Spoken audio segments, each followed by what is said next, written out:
A sigh, a delicate rustling of silk. A faint piano melody plays, melancholic and distant. Oh, darling, you simply must listen. It's a tale of such exquisite disappointment, a cautionary narrative for anyone foolish enough to believe in the gilded promises of luxury. I feel it necessary to share, not for complaint, heavens no, but for clarity. A public service, really. You see, I've always been a connoisseur of experience. My grandmother, a woman of impeccable taste, she sourced tapestries directly from Uzbekistan. Can you imagine? Instilled in me a profound appreciation for detail. Every thread, every nuance must be perfect. A standard, alas, rarely met. And certainly not at the Augustus Hotel and Resort, Forte dei Marmi.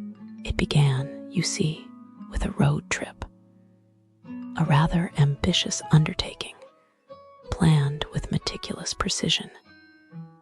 Italy, of course. One doesn't simply do Europe, one savors it. And we, my companions, and I had curated a list of 5-star establishments, each chosen for its purported grandeur. We, naturally, anticipated a certain level of attentiveness, a recognition of discerning taste. It's not arrogance, you understand. It's an expectation born of of a life lived surrounded by beauty. The Augustus, the Augustus, it presented itself as a haven, a sanctuary. The photographs online, the meticulously curated images, designed to ensnare the unsuspecting, hinted at a certain elegance. A lie, darling, a beautifully constructed lie. We arrived, naturally, expecting a proper welcome. A portier, perhaps, to whisk away our luggage with an air of dignified efficiency. A smiling face to greet us. Instead, nothing. Utterly, devastatingly nothing. We were simply left, abandoned to navigate the grand entrance with our suitcases like commoners. It's not the physical exertion, you understand. It's the symbolism. It's the immediate, chilling declaration. You are not important here. Now, I am a firm believer in the power of first impressions, influenced by my upbringing in a modest, yet cultured household in Latvia. My mother used to say, "A warm welcome is a foretaste of a kind heart."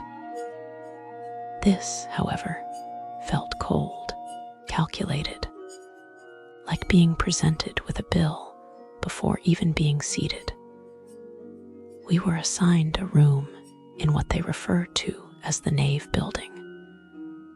A rather unfortunate name, really evoking religious reverence for a space that deserves only pity. It was dusty. Oh, so dusty. A fine layer coating every surface, clinging to the faded velvet curtains like a shroud. It smelled stale, like a forgotten attic filled with the ghosts of disappointed dreams. And the mold in the bathroom, creeping along the tiles, a sinister green stain, a testament to negligence. One simply does not encounter mold in a 5-star establishment, unless, of course, the 5 stars are merely a marketing fabrication. And the shower head, it was encrusted with lime, a hardened, chalky deposit, rendering the water pressure a pathetic trickle. Imagine, darling, attempting to wash away the travel fatigue with a mere spritz. It's barbaric. And the room itself, ridiculously small. I had 2 rather substantial suitcases, one for evening wear, naturally, and another for daytime ensembles. And they could not be opened simultaneously. A logistical nightmare, a confinement that felt oppressive. There was no welcome gift, no personalized note, no indication that anyone had even bothered to anticipate our arrival. It was as if we were merely room numbers, occupying space, draining resources. A profoundly dehumanizing experience. The doors to the balcony, you see, were terribly loud. Each closing, a resounding slam that echoed through the halls. Sleep became a fragmented, anxious affair, punctuated by the constant percussions of inconsiderate guests. The physics of sound travel, I suppose. A simple, easily remedied issue door dampeners. For instance, completely ignored. It's a symptom, darling, of a deeper malaise, a lack of care, a disregard for the comfort. Word of others, a pause, a delicate sip from a porcelain cup. Breakfast, oh breakfast, a battlefield of polite desperation. 25 minutes to procure a simple cup of coffee, 25 minutes. I could have knitted a small scarf in that time. The buffet was a chaotic scrum, a jostling mass of hungry patrons, all vying for limited options, and there was only one person attempting to serve the entire hotel.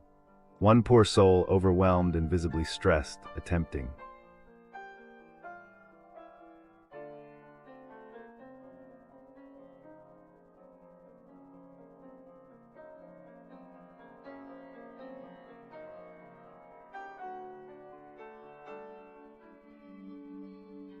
The reality of businesses near Augustus Hotel and Resort. Forte dei Marmi if you're staying at the Augustus Hotel and Resort. Forte dei Marmi, and expecting a dreamy Italian escape with charming cafes, exquisite dining, and warm hospitality. Well, prepare for disappointment. The businesses around here, they're a masterclass in how to ruin a vacation. Let's start with the restaurants. The dining scene near Augustus Hotel is, frankly, a gamble where the house always wins. Take Quarto Platano, a place that seems to specialize in making people regret their life choices. The food, some say it's like eating cardboard if cardboard cost 40 euros a plate. One guest ordered a pizza so dry it crumbled like ancient ruins. Another got risotto swimming in oil as if the chef mistook the dish for a deep fryer. And let's not forget the legendary chicken that gave someone a disease. Classy. Then there's the service, or lack of it. Waiters here have a talent for ignoring customers, as if eye contact might turn them to stone. One couple waited so long for their coffee, they considered opening their own cafe just to get served. And when they finally got the bill, 2 espressos for 7 euros. At that price, you'd expect the coffee to come with a gold leaf, not a side of regret. But Quarto Platano isn't alone in its mediocrity. Kuka Sushi is another gem, if by gem, you mean place where dreams of decent sushi go to die. The fish tastes like it was caught last century, the rice is either glue or sand, and the real kicker, no bathroom, that's right. A restaurant where you can't even wash your hands after eating questionable salmon. One poor soul was told to ask the tobacco shop next door if they needed to pee. Because nothing says fine dining like begging a stranger for toilet access. Now if you're craving seafood, Pesce Baracca might tempt you. Don't. The locals might love it, but tourists, they leave traumatized. The fish is so bland, you'll wonder if the chef forgot salt exists. One guest sent back their tartare twice before giving up and eating bread. And the service. Imagine being invisible, but also somehow annoying the staff just by existing. One couple watched as their empty table was given to someone else, because logic. But the real circus is Twiga Versilia. This place treats guests like they're auditioning for a reality show called Who Gets to Enter? Spoiler, unless you're a billionaire or a supermodel, the answer is not you. The bouncers have a special talent for saying no in every language, especially if you're over 30, not wearing enough glitter, or God forbid, a group of men. One reviewer was offered two options: buy a 1,000 euros bottle of champagne or slip the bouncer 50 euros under the table. Classy. Even shopping isn't safe. Luisa Via Roma, the luxury boutique, treats customers like potential thieves. Walk in and the staff will stare at you like you're a museum exhibit, unless they decide you're not worth their time. Online orders, good luck. One customer waited weeks for a refund, only to be ghosted by an AI pretending to be customer service. Another got a designer tie delivered in a box so destroyed, it looked like it survived a hurricane. And then there's Almarosa Art Music Bar, where cocktails cost 15 euros but taste like 2 euros. The mojito, more like mint-flavored water. The paloma, so salty you'll think you licked the ocean. And the best part, a sneaky 20 service charge buried in the menu, because nothing says hospitality like tricking guests into paying extra for bad drinks. So what's the verdict? Businesses near Augustus Hotel and Resort, Forte dei Marmi, are a mix of overpriced mediocrity, baffling service, and outright scams. If you're staying here, maybe just eat at the hotel. Or better yet, pack a sandwich. Because in this part of Italy, the only thing more shocking than the prices is how little you get for them. Oh my goodness, I was looking into crimes near Augustus Hotel and Resort, Forte dei Marmi, and oh boy, it's like some businesses around there are just out to get you. Like brick-and-mortar shops near Augustus Hotel and Resort, Forte dei Marmi, they're like super shady and they'll sell you fake stuff, and you'll be like, oh, what a great deal. But no, it's just a scam. They'll take your money and run, leaving you with a fake bag or something.